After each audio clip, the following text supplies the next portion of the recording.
जय हिंद सर्वांना. आजचे जे लेक्चर आहे ते असणार आहे तलाठीवरती 26 ऑगस्ट 2023 शिफ्ट दुसरी. ओके, क्वेश्चनला सुरुवात करूया. पहिला प्रश्न पहा काय म्हणत आहे. अलीवर्दी खान याचा मृत्यू कधी झाला? तर अलीवर्दी खान याचा मृत्यू 1756 मध्ये झालेला आहे. तो चौथा बंगालचा नवाब होता, बंगाल, बिहार अँड ओडिशाचा. ठीक आहे. अलीवर्दी खान बेसिकली कोण होता? तर सिराजुद्दौला जो होता ना त्याचे आजोबा, सॉरी वडील नाही, आजोबा होता. ठीक आहे. जो प्लासीची लढाई झालेली आहे रॉबर्ट क्लाइव्ह आणि सिराजुद्दौला, काल आपण पाहिलेलं आहे. सिराजुद्दौला आणि रॉबर्ट क्लाइव्हची प्लासीची लढाई जी की 1761 मध्ये झालेली होती, त्याचे आजोबा आहेत. अलीवर्दी खानने ना सरफराज खानला मारून टाकून सरफराज खानची जी नसिरी घराणेशाही होती ती एंड केलेली आहे. तर घराणेशाही काय असते? आता भारतामध्ये बरेच असे घराणेशाही येत गेल्या, म्हणजे जे काही हिंदू पण बऱ्याच अशा घराणे होते की पल्लवा, राष्ट्रकुटा, चंद्रगुप्त हे घराणे होते आणि ते घराणे एकमेकांना संपून आपलं स्वराज्य उभं करायचं. तसंच मुस्लिम मध्ये पण सेम सीन होता. तर अलीवर्दी खानने नसिरी घराणेशाही एंड केली होती. परत अलीवर्दी खान मराठ्यांना खूप त्रस्त झाला होता, खास करून प्रभुजीराजे भोसले यांना.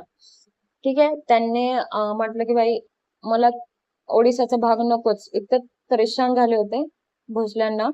तर मला ओडिसाचा भाग नकोच, तुम्हीच घ्या आणि 12 लाख वगैरे प्रत्येक वर्षी देणं असं काहीतरी ठरलं होतं. ठीक. तर मृत्यू केव्हा झाला? 1756. आणि जी काही अलीवर्दी खानची सरफराज खान सोबत लढाई झाली त्या लढाईला बॅटल ऑफ गिरिया म्हणतात. गिरिया हे UPSC मध्ये येऊन गेलेलं आहे क्वेश्चन. नेक्स्ट, भारतीय राज्यघटनेत नमूद केलेल्या मूलभूत अधिकारांबाबत खालीलपैकी कोणती विधाने योग्य आहेत? तर मूलभूत अधिकारांबाबत विचारत आहेत ते. बऱ्याच जणांना मूलभूत अधिकार हे काही माहित नसेल, तर आपण आता थोडस कॉन्स्टिट्यूशन स्टार्ट करूया. आपण हे प्रश्न कम्प्लीट करू. राज्यघटनेत मूलतः 6 मूलभूत अधिकार सूचीबद्ध केले गेले होते, तर हे चुकीचं आहे. 42व्या घटना दुरुस्ती कायद्याद्वारे समानतेचा अधिकार वगळण्यात आला, तर हेही चुकीचं आहे. तर एक किंवा दोन यापैकी एकही नाही हे उत्तर आहे याचं. ठीक. आता थोडस संविधानाबद्दल आपण माहिती घेऊया की संविधान जे आहे आपलं संविधान हे असं रचनात्मक बुक आहे की आपला भारत त्यावर चालतं. ठीक आहे. संविधानामध्ये इथे O आणि R लिहित आहे, म्हणजे ओरिजिनली आणि रिसेंट. पूर्ण मिळून 395 आर्टिकल होते, कलम होते ओरिजिनली, आणि आता सध्या 448 कलम आहेत. पूर्ण मिळून 22 भाग होते, आता सध्या 25 भाग आहेत. पूर्ण मिळून 8 अनुसूची होत्या, आता सध्या 12 अनुसूच्या आहेत. तुम्हाला हे समजलं नसेल काही हरकत नाही, आपण समोर थोडस जेव्हा घेऊ तेव्हा तुम्हाला समजेल. आता 395 कलम आणि 448 कलम हे जे बदलत असतात, हे जे वाढत असतात, कमी होत असतात, त्याला काय म्हणतात? सुधारणा होत आहे. काय होत आहे? सुधारणा. आणि ही सुधारणा केव्हा होते, म्हणजे कुठल्या वर्षी झाली, किती सुधारणा या वर्षी झाली. समजा काही सुधारणा झाली, काही समजा भारतामध्ये त्या काळ आणि आताचा काळ बदल होता ना. त्या काळामध्ये मारायची, म्हणजे लोकांना मारून टाकायचे पद्धती वेगळ्या होत्या. आता ड्रम मध्ये टाकतात, आता वेगळंच काहीतरी ढकलून देतात, काहीतरी वेगळंच सीन असतं. मग तेव्हा कलम वेगळे होते, आताचे कलम वेगळे आहेत. ओके, सो हे इम्पॉर्टंट आहे. आता तुम्ही पहा, मूलभूत अधिकार जे आहे हे कसं समजेल तुम्हाला, थोडस शॉर्ट मध्ये घेऊया. पार्ट 1 जे आहे, पार्ट 1 मध्ये काय काय असतं, पार्ट 2, पार्ट 3, पार्ट 4, 4 पार्ट आपण पाहूया अगोदर. भाग 1 मध्ये सांगितलेलं आहे की राज्य निर्मिती, म्हणजे भारतामध्ये किती राज्य आहेत, भारतामध्ये जे राज्य आहेत त्यांची नावे काय आहेत, परत त्यांची बदललेली नावे काय आहेत, बाहेरून आलेले राज्य म्हणजे देशाने कंझ्युम केलेला राज्य कोणता आहे किंवा तोडलेला. आता तोडलेला म्हणजे आंध्र प्रदेश आणि तेलंगणा हे वेगळे झालेले आहेत. तर जेव्हा ते वेगळे होतात तर लगेच भाग 1 मध्ये चेंजेस होतात की तेलंगणाचे असं झालेलं आहे, आंध्र प्रदेशचा असं झालेलं आहे. आता सध्या केरळचं सीन झालेलं आहे. पहा, केरळचं नाव केरळम केलेलं आहे. तर केरळम नाव चेंज कोणत्या अधिकारानुसार? भाग 1 अनुसार, भाग 1 अनुसार. ठीक आहे. तर केरळचं नाव केरळम झालं. भाग 1 मध्ये किती कलम मावतात? तर 1 ते 4 कलम हे भाग 1 मध्ये असतात. ठीक आहे, आपण पाहणार आहोत सगळे 1, 2, 3, 4 सर्व कलम आपण पाहणार आहोत. तर मी तुम्हाला थोडस इम्पॉर्टंट माहिती देत आहे, जे तुम्हाला समजायला सोपं जावं. परत तुम्हाला जर घाई असेल तर लेक्चर नंबर 1 पहा ह्याचा, कशाचा, तलाठी भरतीचा लेक्चर नंबर. ठीक आहे. भाग 2 मध्ये काय, तर भाग 2 मध्ये नागरिकत्व येतं. यामध्ये कोणते कोणते आर्टिकल येतात, 5 ते 11. या आर्टिकल मध्ये काय सांगितलं तर भारताचा नागरिक कोण असणार, आओ जाओ घर तुम्हारा नाहीये भारत. ठीक आहे, हे नाहीये म्हणजे कोणी येईल कोणी राहील कोणी निघून जाईल असं नसतं सीन. ठीक आहे, त्याला काहीतरी नियम असतात, ते नियम पाळावे लागतात. ते नियम कशामध्ये दिलेले आहेत तर 5 ते 11 मध्ये दिलेले आहेत. पार्ट 3 मध्ये काय आलेलं आहे तर पार्ट 3 मध्ये 12 ते 35 कलम आहेत. 12 ते किती, 35. तर हे 12 ते 35 जे कलम आहेत पार्ट 3 चे, हे आहेत मूलभूत अधिकार, राईट्स. ठीक आहे, राईट्स जे आहेत 12 ते 35 जे की भाग 3 मध्ये आहे ते हे आहेत. तर 6 मूलभूत अधिकार नाही आहेत. ठीक आहे, बरेच आहेत, तुम्हाला सांगेन मी कोणते कोणते आहेत कोणते कोणते नाही. 42व्या घटना दुरुस्ती कायद्याद्वारे समाजाधिकार वगळण्यात येत नाही, ते शक्य नाही आहे. ठीक आहे, जे काही रिझनेबल असेल तर मग ते वगळता येतं, पण असं झालेलं नाहीये की 42व्या घटना दुरुस्तीनुसार कोणती गोष्ट हिरावली असेल, असं झालेलं नाहीये. एक गोष्ट घेतलेली आहे 42वी घटना दुरुस्ती म्हणजे काय तेच मी तुम्हाला सांगत आहे. जे सुधारणा म्हटलं ना मी, सुधारणा, त्यालाच घटना दुरुस्ती म्हणतात. दुरुस्त करणे. घटना म्हणजे काय, राज्यघटना म्हणजेच कॉन्स्टिट्यूशन, संविधान, त्यालाच राज्यघटना म्हणतात. आणि घटना दुरुस्ती म्हणजे काही दुरुस्ती करणे आपल्या घटनेमध्ये.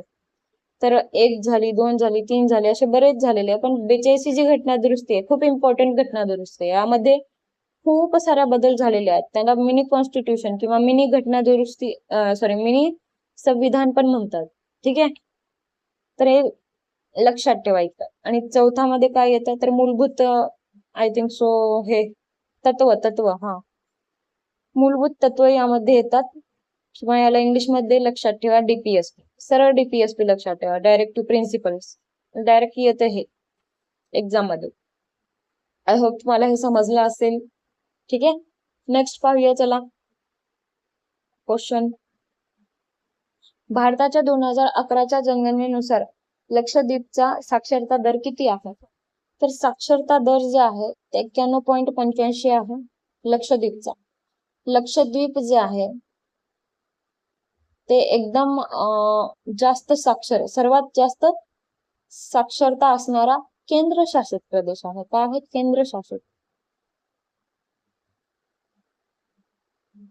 युनियन टेरिटरी माहित असेल, तुम्ही ऐकलं असेल, आमच्या इकडे 8 युनियन टेरिटरीज आहेत. आणि किती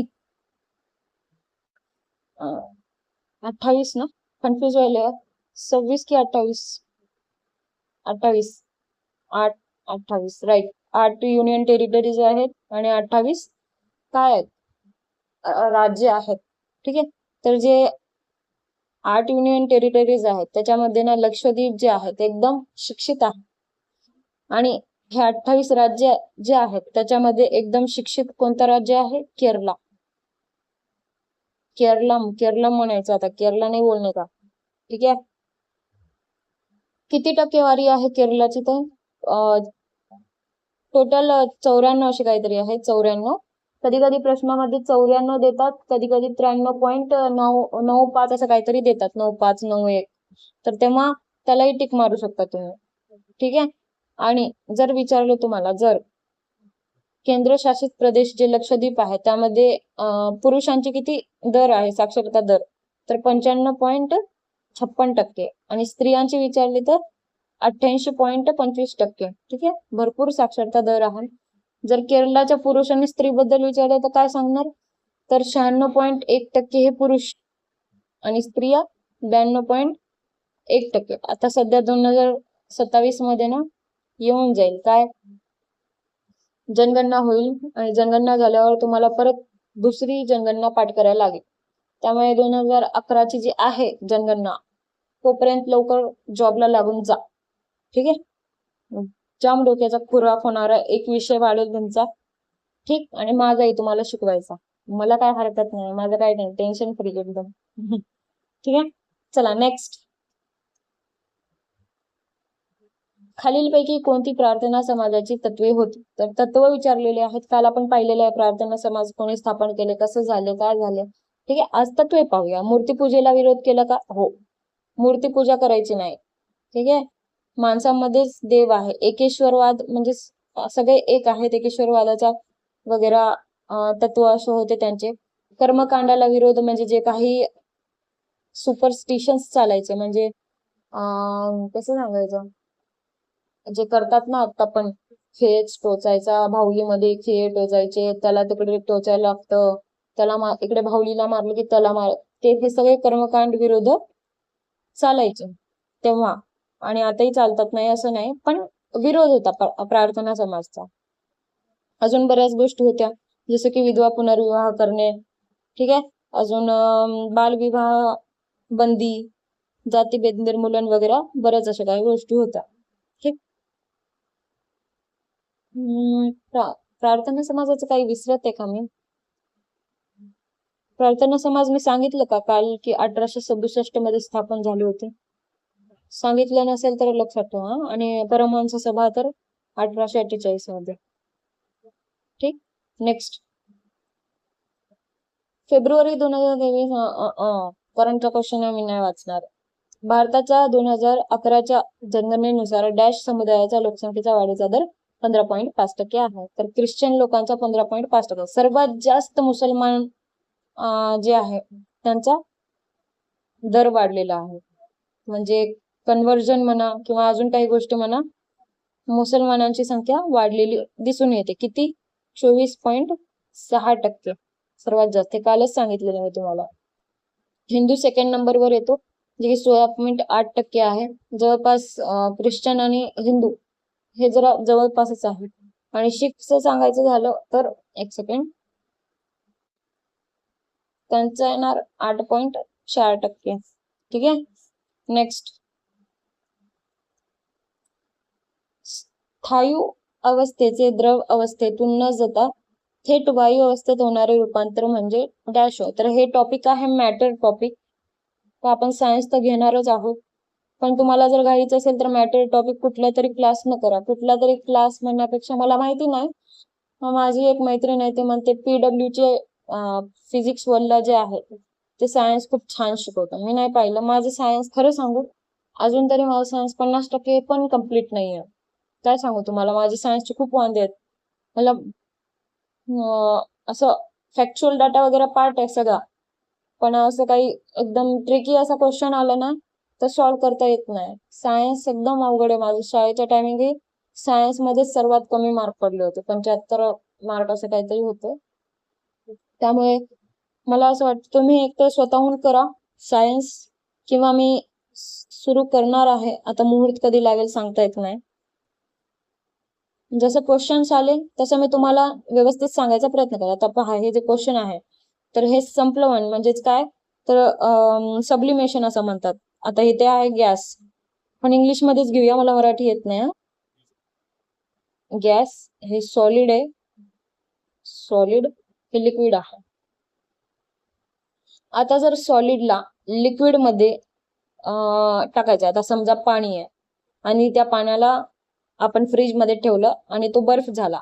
आता ह्या बर्फाला लिक्विड मध्ये फाटवायचं असेल, लिक्विड फॉर्म मध्ये करायचं असेल, तर त्याला काय द्यावं लागेल, तर मेल्टिंग होईल त्याचे. ठीक आहे, आणि जर लिक्विडला सॉलिड म्हणजे आता ह्या मेल्ट झालेल्या पाण्याला परत घट्ट व्हायचं असेल तर त्याला काय करता येतं, फ्रीजिंग. ठीक आहे, फ्रीज करता येतात.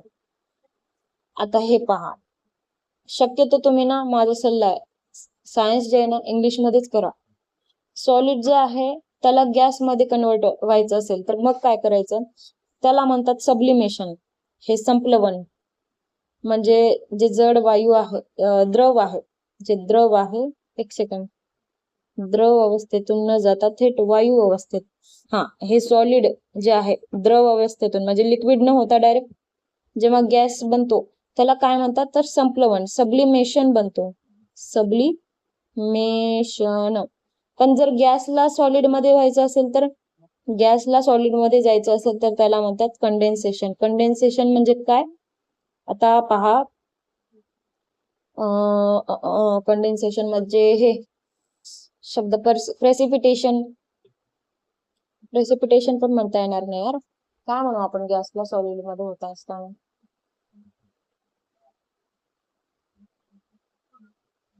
आयडिया येत नाही, एखादा एक्झाम्पल येत नाहीये मला. असो, आता हे लिक्विड जो आहे, इथे लिक्विड होता आणि इथे गॅस होता ना. गॅसला जर लिक्विड मध्ये जायचं असेल तर तेव्हा त्याला काय म्हणतात, त्यालाही म्हणतात कंडेन्सेशन. पण लिक्विडला जर गॅस मध्ये जायचं असेल तर त्याला काय म्हणतात, इव्हॅपोरेशन, बाष्पीभवन, है ना. शिकलेले असाल तुम्ही की आपण एखादा पातेल्यामध्ये पाणी ठेवलं, पाणीला गरम केलं, त्याचं बाष्पीभवन वर जातात ते कण, ठीक आहे, ते काय होतं, गॅस होतं. ठीक, नेक्स्ट. 12 ऑक्टोबर डॅश रोजी भारतात माहिती अधिकार कायदा लागू झाला, तर 2005 रोजी. ठीक आहे, काल झालेलं आहे आणि बऱ्याच वेळा आधी झालेला आहे क्वेश्चन. आता काल आपण कुठेपर्यंत शिकलो होतो की भाई 25,000 वगैरे दंड लागेल. ठीक आहे, ते दंड वगैरे झाला. आता थोडेसे ना आपण आरटीआयच्या फॅक्ट असा डाटा पाहू. आरटीआय मध्ये ना टोटल 31 सेक्शन आहेत, 31 अनुसूची आहे आणि 2 काय आहेत, शेड्यूल्स, सॉरी सेक्शन, शेड्यूल्स असं म्हणूया. 31 कलम आहेत आणि 2 अनुसूची आहेत, शेड्यूल्स आहेत. ठीक आहे, तुम्ही म्हणाल मॅडम आताच तुम्ही सांगितलं ना की एवढे एवढे 395 वगैरे कलम होते, 448 झाले. अरे बाबा, ते कॉन्स्टिट्यूशनचं आहे. काही ठिकाणी अशा गोष्टी आहेत, असे नियम बनलेले आहेत, असे कायदे लागू झालेले आहेत की त्यांचे स्वतःचे असे वेगवेगळे आर्टिकल बनलेले आहेत. ठीक आहे, वेगवेगळे कलम बनलेले आहेत, वेगवेगळे शेड्यूल्स बनलेले आहेत. त्याच्यामध्ये पॉवर सेव्हिंग मोड आला, बॅटरी संपली, क्लोज. त्याच्यामध्ये काय काय बोलत होते यार मी, असो. तर त्याच्यामध्ये एक माहिती अधिकार कायदा येतो आणि बऱ्याच अशा 2-3 गोष्टी येतात, जसं की BNS, भारतीय न्याय संहिता, याच्यामध्ये पण बऱ्याच असे कलम आणि सूची आहेत. ठीक आहे, तर पहा, मी तुम्हाला सांगितलं 2 शेड्यूल आहेत, 2 अनुसूची आहेत. त्याच्यामधली पहिली जी अनुसूची आहे त्याला काय म्हणतो आपण, त्याला म्हणतो माहिती आयुक्ताची नियुक्ती. माहिती आयुक्त, माहिती आयुक्त एक अधिकारी असतो, त्याची नियुक्ती नाही, सॉरी, शपथ येतं पहिल्या अनुसूचीमध्ये. आणि दुसऱ्या अनुसूचीमध्ये काय येतं, तर गुप्तचर संस्था.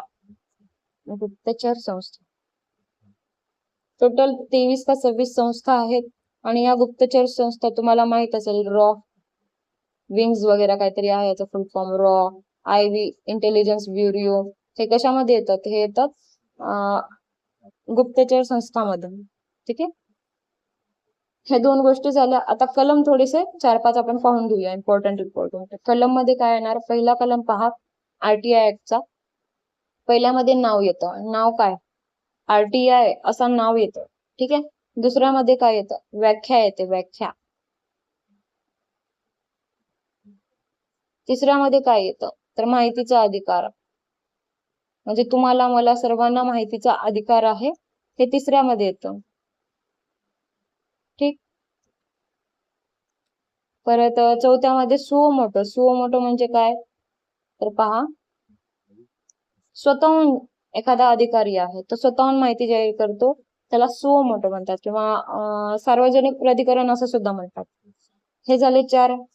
5व्यामध्ये काय येतं, PIO किंवा APIO ची नियुक्ती होतं, म्हणजे ज्या माहिती अधिकारी, मला PIO, person of Indian origin आठवण येतं मला. PIO चा फुल फॉर्म काय, इन्फॉर्मेशन, जाऊ द्या, मुख्य कार्यकारी, सॉरी, मुख्य माहिती अधिकार, असं लक्षात ठेवा. 5व्या नंबरवर त्याची नियुक्ती होते, नियुक्ती. 6 नंबर, अर्ज. मी तुम्हाला काल सांगितले की 10 रुपयाची चिठ्ठी घ्यायची, अर्ज करायचा, बिलो पॉवर्टी लाईन असेल तर फ्री एकदम अर्ज करता येतं. ते कशानुसार, आर्टिकल नंबर 6 नुसार. कशाच्या आर्टिकल नंबर 6 नुसार, तर माहिती अधिकाराचा. ठीक आहे, याचं वेगळं त्याचं वेगळं. ठीक, 7व्या नंबरवर काय येणार? वेळ मर्यादा, म्हणजे 30 दिवसाची मुदत दिलेली, 48 तास किंवा 2 दिवसाची मुदत हे तुम्हाला मी सांगितलेलं आहे कालच. तर ते कोणत्या आर्टिकल नुसार येतं? तर 7व्या. 8 मध्ये काय येणार? एक्सेम्पशन. लक्षात ठेवा, एक्सेम्पशन, अपवाद. ठीक, अपवाद म्हणजे माहिती देता येत नाही. माहिती खूप इम्पॉर्टंट आहे, माहिती खूप कॉन्फिडेन्शियल हे माहिती देता येत नाही, हे अपवाद आहे 8 नंबरवर. 9 नंबरवर माहिती नाकारण्याचा अधिकार असतो. ठीक आहे, आता समजा कॉपीराईट होत असेल, कॉपीराईट हा शब्द तुम्ही युट्यूबला पण ऐकला असेल की कॉपीराईट होत आहे, ते कोणत्या आर्टिकलनुसार? Article number 9. आणि सगळ्यात इम्पॉर्टंट 10वा लक्षात ठेवा, परत परत प्रश्न विचारतात, डायरेक्ट एक शब्द लक्षात ठेवा, पृथ्थकरणीयता किंवा सेव्हरेबिलिटी. सेव्हिअरॅबिलिटी. ओके, पृथ्थकरणीयता. याच्यामध्ये माहिती म्हणजे जी माहिती देता येते ती वेगळी करणे. आता सपोज आता पहा, 10चे 10 घेतलेत आपण. 10 मध्ये पृथ्थकरणीयता आहे, सेव्हिअरॅबिलिटी. 2 माहिती आहेत, 2 वेगवेगळ्या माहिती आहेत. त्याचं एक आहे गुप्त अशी माहिती, ती देता येत नाही, आणि एक आहे माहिती अशी जी ठीक आहे म्हणजे देता येते अशी माहिती, त्याला काय म्हणतात? सेव्हिअरॅबिलिटी, किंवा 2 माहिती वेगवेगळ्या करणे. 10 पर्यंत झाले, बस इतके इम्पॉर्टंट आहेत. पूर्ण मिळून 31 आहेत ना, आता 21 बाकी झाले आपले. ठीक आहे, 21 बाकी आहेत, 21 नंतर घेऊया. ठीक, कसं वाटत आहे तुम्हाला? चांगलं वाटत आहे ना मी जे काय शिकवत आहे ते? भारताचे पहिले मुख्य माहिती आयुक्त कोण होते? तर पहिले मुख्य माहिती आयुक्त वजाहत हबीबुल्ला होते. आणि सध्याचे विचारलं तर काय सांगणार? महाराष्ट्राचे सांगते मी तुम्हाला अगोदर.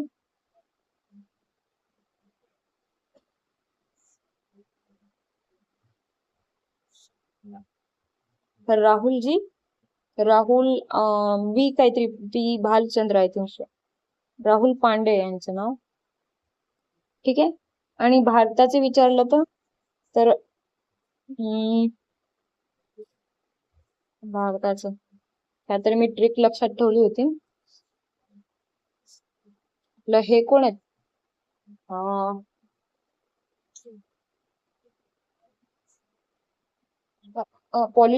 पॉलिटिशियन मध्ये आहेत ना, गोयल, गोयल, गोयल राजकुमार, गोयल राजकुमार, म्हणजे हे पॉलिटिशियन नाही आहेत, मी एक लक्षात ठेवली होती एक गोष्ट. राजकुमार गोयल जे आहेत ते सध्याचे भारताचे मुख्य माहिती आयुक्त आहेत. ठीक आहे, आणि महाराष्ट्र राज्याचे विचारलं तर काय सांगणार? महाराष्ट्र राज्याचे आहेत आपले राहुल पांडेजी.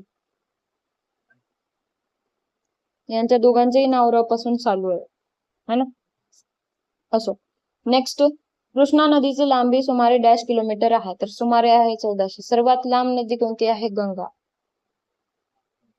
दुसरा नंबर येणार गोदावरी माता, आणि तिसऱ्या नंबरवर येणार कृष्णा.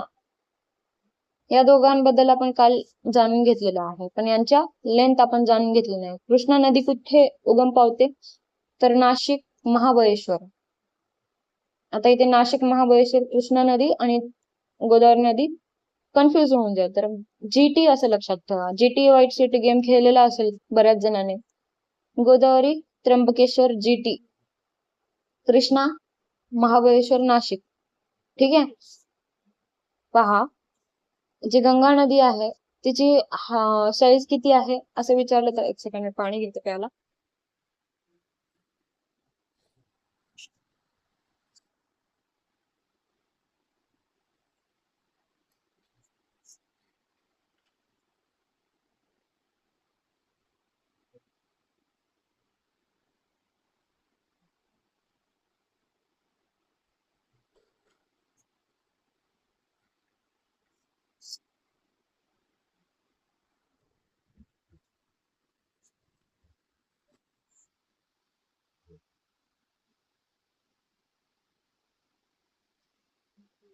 हा, तर कुठे होते मी?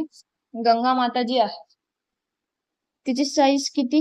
तर तिची साईज आहे 25 ओके किलोमीटर, ही एवढी लांब आहे.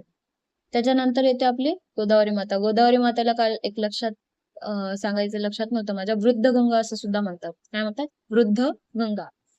त्याची साईज आहे 1465. म्हणजे 65 किलोमीटर फक्त कमी कोणापेक्षा जास्त कोणापेक्षा कृष्णा नदीपेक्षा. ठीक आहे, त्यानंतर येतं कृष्णा नदी. हे तुम्हाला कळालं की सर्वात लांब, सर्व नंतर आणि त्याच्यानंतर हे आहेत. पण जर तुम्हाला एक्झाम मध्ये असं आलं की सर्वात लांब द्वीपकल्पीय, जे काल आपण पाहिलेले आहे, तर ती गोदावरी नदी येणार. द्वीपकल्पीय म्हणजे आपला हे जे भाग आहे, हे जो भाग आहे त्यामध्ये गोदावरी नदी येणार. आणि सेकंड सर्वात लांब द्वीपकल्पीय असं विचारलं तर काय सांगणार? कृष्णा. ठीक आहे, सेकंड नंबरवर येते. आता कृष्णा नदीचे थोडेसे हे पाहून घेऊया, उपनद्या पाहून घेऊया. मलप्रभा, घाटप्रभा, परत तुंगभद्रा. नाही तर असं एक ट्रिक होती माझ्याकडे, ती डायरेक्ट सांगते मी तुम्हाला. माझ्या 2 मावशी आहेत, माझ्या 2 मौसी आहेत. कोणत्या कोणत्या आहेत त्या? घाटप्रभा, प्रभा नाव आहे हा. घाटप्रभा, नमलप्रभा. माझे पण 2 मामा आहेत. माझे पण काय आहेत? 2 मामा आहेत. कोणते कोणते? भीम आणि तुंगभद्र. तुंगभद्र. ठीक आहे, लक्षात आलं. माझे 2 मावशी आहेत, त्या मावशींचं नाव काय आहेत? घाटप्रभा, नमलप्रभा. माझे पण 2 मामा आहेत, त्यांचे काय नाव आहे? भीम, तुंगभद्र. तुंगभद्र असं लक्षात ठेवा, पण तुंगभद्र एक ट्रिक साठी सांगितलं. ठीक आहे, सो इतकं समजलं असेल तुम्हाला, होप सो. चला नेक्स्ट क्वेश्चन वरती जाऊया. किती टाइम झालाय? मुंगीच्या दंशात खालीलपैकी कोणते आम्ल असते? तर इथे आहे मिथेनॉइक आम्ल. मिथेनॉइक आम्लला फॉर्मिक ऍसिड सुद्धा म्हणतात. हे मुंगीच्या दंशात असते. ओके. काय ऑक्सॅलिक आम्ल. ऑक्झॅलिक आम्ल स्पिनच मध्ये असतं आणि टोमॅटोज मध्ये असतं. म्हणून म्हणतात स्पिनच आणि टोमॅटो एकसाथ टाकायचं नाही, विष बनतं. विष बनत नाही, ते खूप जास्त प्रमाणात ऍसिडिक होतं. ठीक आहे. काय होतं, जेव्हा आपण पालकाचं वरण बनवतो, मी खूप चांगली शेफ आहे बरं, मला कमी समजू नका. जेव्हा आपण पालकाचं वरण बनवतो तेव्हा टमाटे टाकायचं नाही, का तर विष बनतं असं आपल्याला ऐकायला वाटतं. पण ते आम्ल जास्त होतं, ते खूप ऍसिडिक होतं, ज्यामुळे पोटाचा खराब होऊ शकतो. ठीक आहे, त्यामुळे पालकासोबत टमाटर किंवा टोमॅटो सोबत पालक ऍड करायचं नाही. मिथेनॉइक आम्लामध्ये फॉर्मिक ऍसिड, जे की आपल्या मुंग्यांसाठी आहे, आपली मुंग्या काय पण बोलते मी. ऍसिटिक ऍसिड मध्ये, acetic acid, vinegar, so important, so much important. Tartaric acid मध्ये हळद येते. ठीक आहे, शिकलेले असेल तुम्ही, सांगायची काय गरज. हळद एक येणार आणि द्राक्ष एक येणार. ठीक, नेक्स्ट. डॅश मधील 42व्या घटना दुरुस्ती कायद्याद्वारे भारतीय राज्यघटनेत मूलभूत कर्तव्यांचा समावेश करण्यात आलेला आहे. तर वर्ष विचारलेलं आहे, सुधारणा विचारलेली आहे. तुम्हाला सांगितलं की सुधारणेवरती प्रश्न विचारतात ते लोक, तर यस विचारतात. जेव्हा 42वी घटना दुरुस्ती झाली तेव्हा 1976 चा काळ होता. ठीक आहे, कसं लक्षात ठेवायचं? 4+2 6, 1976 हे दोघांनाच लागू होतं. 4+2 आणि 4+4 म्हणजे 8, 1978. ठीक आहे, तर इथे 42वी घटना दुरुस्ती दिलेली आहे, जी की मिनी कॉन्स्टिट्यूशन असं म्हणतात त्याला. आणि तुम्हाला एक सांगायचं राहिलं, जे की भाग 3रा आहे ना, हक्क, मूलभूत हक्काचा, तर त्या भागाला आपण मॅग्ना कार्टा ऑफ इंडिया असं पण म्हणतो. Magna carta of India. ठीक आहे, नेक्स्ट. भारतीय राज्यघटनेचा अनुच्छेद 3 हा डॅशशी संबंधित आहे. चांगला प्रश्न आलेला आहे पहा. अनुच्छेद 3 दिलेला आहे यामध्ये. तर नवीन राज्यांची निर्मिती आणि अस्तित्वातील राज्यांचे क्षेत्र, सीमा आणि त्यांचे नाव बदल. आत्ताच बोलले मी, जे काही नावात चेंज किंवा दुसरा राज्य आला, सीमा बदल, सगळे यामध्ये येतं. पाकिस्तान कायदे स्थलांतरित, नागरिकत्व असा शब्द आला की 3 मध्ये येणार नाही, कुठे 5 ना 11 पर्यंतचे येणार है ना. नागरिकत्व, राज्यघटनेच्या प्रारंभी वेळी नागरिकत्व, हा पण त्याशी संबंधित आहे. संघराज्याचे नाव आणि प्रदेश, संघराज्याचे नाव आणि प्रदेश आर्टिकल 1 मध्ये येणार. हे यामध्ये तुम्हाला कन्फ्युज झालं असतं नक्कीच. ठीक आहे, तर आर्टिकल 1 मध्ये संघराज्याचे नाव व प्रदेश येणार. आर्टिकल 2 मध्ये काय येणार? आर्टिकल 2 मध्ये जे काही बाहेर, आता समजा पाकिस्तान आहे, पाकिस्तान नकोच, कुठला आपण पकडूया, सपोज श्रीलंका आहे. श्रीलंका आपला देश आपल्या देशामध्ये नाहीये, पण पण जर तो आपल्या देशाशी कनेक्ट झाला किंवा देशामध्ये आला तर तो आर्टिकल नंबर 2 नुसार येणार. म्हणजे बाहेरचा प्रदेश आपल्या देशात आला की आर्टिकल नंबर 2 नुसार येणार. आणि आपल्याच देशातला प्रदेश, आपल्याच देशातला कुठला तरी प्रदेश, लाईक आता गुजरात आणि महाराष्ट्र एक होते, ठीक आहे. तर 1 मे 1960 मध्ये काय झालं, दोघंही वेगळे झाले. म्हणजे आपला एक प्रदेश काय झाला, मुंबई प्रांत नाव होता अगोदर, मुंबई प्रांत महाराष्ट्र झाला, ठीक आहे. तर ते आर्टिकल 3 नुसार बदल होते, की तोडफोड जिथे झाली की आर्टिकल 3, ठीक आहे. 3 तोडफोड, 3 असं त्रिशूळ लक्षात ठेवा किंवा तुम्ही इथे तोडफोड होते है ना, ठीक. आणि आर्टिकल नंबर 4 जे आहे त्याच्यामध्ये काय होणार, आता जे काही आर्टिकल नंबर 1 मध्ये बदल झाले, जसे की आता हे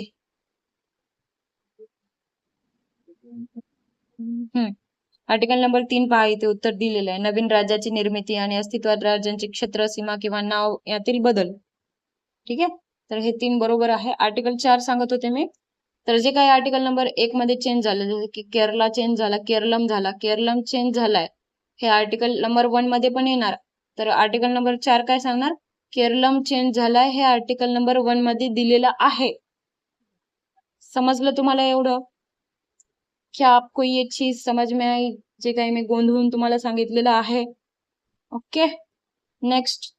म्हणजे इथे आपला पार्ट 1 झालेला आहे, कळते का तुम्हाला? पार्ट 1 भाग 1 कंप्लीट झालेला आहे 1 ते 4 मध्ये. आर्टिकल 1 ते 4 भाग 1 आपला कंप्लीट झाला आहे. आता उद्या भाग 2 घेऊ, ठीक आहे.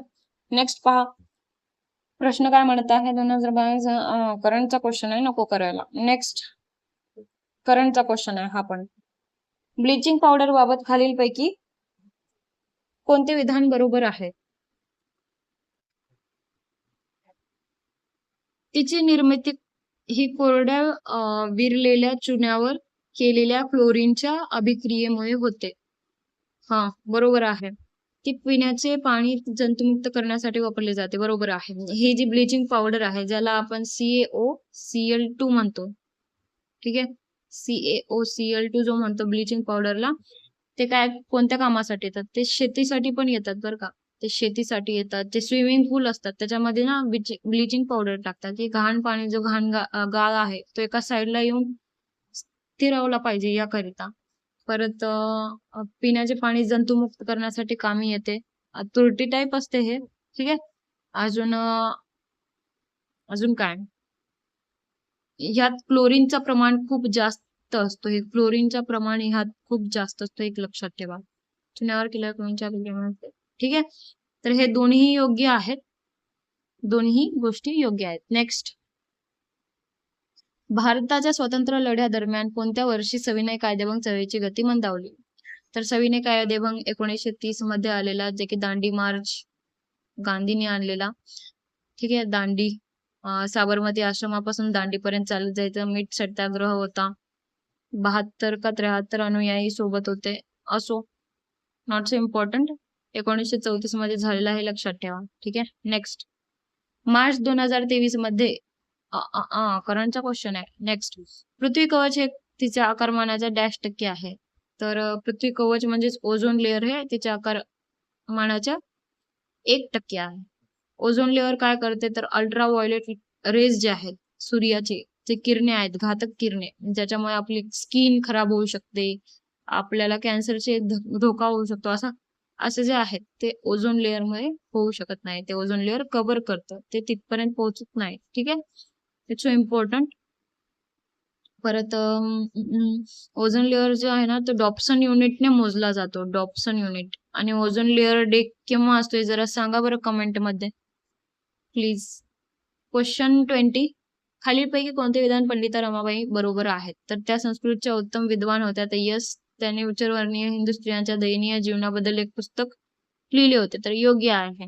तर पंडिता रमाबाई यांना पंडिता असा नाव मिळणारे ते एकमेव होत्या पहिले तर स्टार्टिंग मध्ये. आणि पंडिता रमाबाईंनी काय स्टार्ट केलं होतं यार, शारदा आश्रम. हा, शारदा आश्रम. जे काही गरीब, ज्यांना म्हणजे असे थोडेसे डिसेबल्ड पर्सन आहेत त्यांनी सांभाळलेलं आहे. ठीक आहे, शारदा आश्रमाबद्दल प्रश्न नेक्स्ट आहेच, पाहून घेऊया. नेक्स्ट क्वेश्चन, धुवाधार धबधबा खालीपैकी कोणत्या नदीतून उगम पावतो? तर नर्मदा नदी. धुवाधार धबधबा कुठे येतो? इथे MP मध्ये येतो. ठीक आहे, या जो काही शिफ्ट आहेत ना, या शिफ्ट मध्ये हिस्ट्री खूप जास्त आपल्याला पाहायला मिळेल. गेल्या वेळेसचे शिफ्ट जे होत्या, जे की 22 पर्यंतच्या होत्या, त्यामध्ये आपल्याला पॉलिटी म्हणजे आपला पॉलिटी कव्हर 100% तिथून झालेला आहे. इथून तुमचं मला असं वाटतं जिओग्राफी कव्हर होईल पूर्णपणे. ओके, जिओग्राफी होईल, प्रत्येक विषय होईल, नाही असं नाही, पण जिओग्राफी जरा जास्त प्रमाणात. ठीक, नर्मदा नदीच्या तिथे धुवाधार धबधबा आहे. नेक्स्ट, खालीलपैकी कोणत्या शहरात पहिली जनजाती खेळ महोत्सव आयोजित करण्यात आला होता? तर भाई भुवनेश्वर इथे जनजाती खेळ महोत्सव आयोजित करण्यात आला. कम्प्युटर मेमरीच्या बाबतीत 1 टेराबाइट म्हणजे 1024 gigabyte GB. 1 MB is equal to 1024 KB. हे माहित असेल तुम्हाला. 1024 MB is equal to 1 GB येणार. 1024 GB is equal to 1 TB येणार. हे बघा, हे इथे हे आणि हे 1024 TB म्हणजे किती सारा डाटा आहे ना. TB सॉरी, म्हणजे 1 TB येणार, यातनं बाहेर जाणार नाही. ह्यावरचा प्रश्न आपण कम्प्युटर मध्ये घेतलेला आहे क्वेश्चन. ठीक आहे, नेक्स्ट पहा, डॅश यांनी शारदा सदनाची स्थापना केली आणि अपंग मुले आणि महिलांची काळजी घेण्याची जबाबदारी स्वीकारली. तर पंडिता रमाबाईंनी शारदा सदनाची स्थापना केली होती. त्यांच्याबद्दल हे नेहमी प्रश्न विचारतात. परत ताराबाई शिंदे यांच्याबद्दल स्त्री पुरुष तुलना हे बुक त्यांनी लिहिलं होतं. लक्षात कसं ठेवायचं? आता ताराबाई या नावात तारा आहेत. तारे काय करतात? तारे आसमानावरून खाली आपल्या जमिनीवर भारताकडे बघतात आणि बघतात स्त्रियांकडे आणि पुरुषांकडे, आणि त्यांची तुलना करायला लागतात की यामध्ये कोण चांगला ना कोण वाईट. ठीक आहे, तर ताराबाई शिंदे स्त्री पुरुष तुलना. सावित्रीबाई फुले मुलींची पहिली शाळा सुरू केली भिलवाडीमध्ये. ठीक आहे, त्यांच्यामुळे आपण आज शिकतो आहोत, मुली खास करून, thanks to them. Ramabai Ranade, त्यांनी हिंदू वुमन काय म्हणतात त्याला, काहीतरी शब्द होता यार, हिंदू वुमन नाही, Hindu ladies social club, sorry, Hindu ladies social club start केलं त्यांनी. रमाबाई रानडे हे महादेव गोविंद रानडे यांच्या पत्नी होत्या. ठीक आहे, तर त्यांनी हिंदू लेडीज सोशल काय म्हणतात सोशल लीग का क्लब असं स्टार्ट केलं होतं त्यांनी. ठीक, नेक्स्ट शेवटचा प्रश्न पहा. 12 ऑगस्ट 1765 रोजी मुघल सम्राटने ईस्ट इंडिया कंपनीला डॅश म्हणून घोषित केले? तर बंगालचा दिवाण म्हणून घोषित केले. Not so important. जर काही इम्पॉर्टंट असेल तर आपण काय करूया, इम्पॉर्टंट ऍक्ट जे आहेत, इम्पॉर्टंट ऍक्ट आहे माझ्याकडे, नोट्स छान आहेत नोट्स, तर ते ऍक्ट आपण घेऊ. ठीक आहे, टेन्शन नका घेऊ. तर इथे आपले 25 प्रश्न कंप्लीट झालेले आहेत. कसं वाटलं तुम्हाला लेक्चर? क्वालिटीचे समजलं का? खास करून कॉन्स्टिट्यूशन तुम्हाला समजलेलं आहे का? घटनात्मक दुरुस्ती, घटना असं वगैरे शब्द कळाले आहेत का तुम्हाला, जे काय मी शिकवलेलं आहे?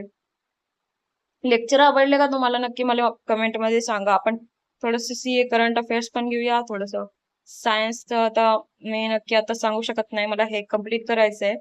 ठीक आहे, सो बघू आता हे कम्प्लीट केल्यानंतर कसं वाटलं नक्कीच कमेंट मध्ये प्लीज सांगा. आणि लाईक करत चला आणि शेअर पण करत चला आणि सबस्क्राईब पण करत चला. ठीक आहे, thank you for watching the lecture. भेटूया आता उद्याच्या लेक्चर मध्ये. जय हिंद.